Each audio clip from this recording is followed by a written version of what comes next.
Со европски пари ќе се реконструира тврдината на Исерот, најави вчера вечер во Штип еврокомесарот за проширување на Европската унија Јоханес Хан.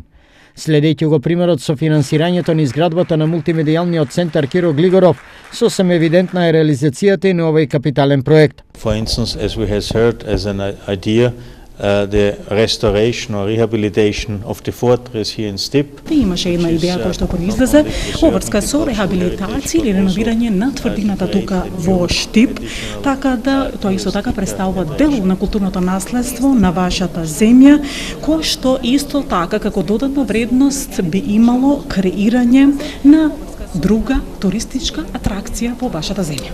Локалните власти се задоволни од најавата на Хан и за можноста европските фондови да бидат што поблиску за финансирање на проекти од ваков вид. Ние преку музеот ќе изготвиме проектни документации кои што треба да бидат многу внимателно од професионалци изработени, заради тоа што тоа е специфичен тип на објект, и веднаш по тоа да бараме средства и верувам дека ќе ни бидат одобрени средства од Европската унија да можеме да го заживееме Исерот како едно важно место за важна тврдина за општина Штип.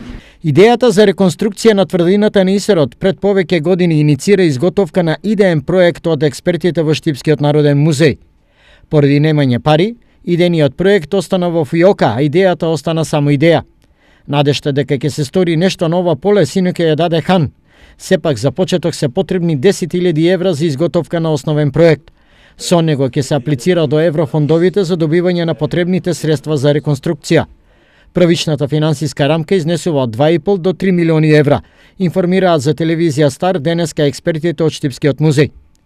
Инаку, синоќа штипскиот градоначелник на еврокомесарот Хан му ја врачи плакетата на градот Штип како израз на благодарност за неговата несебична заложба, приближување на Македонија кон европското семејство и нејзин побрз влез во истото.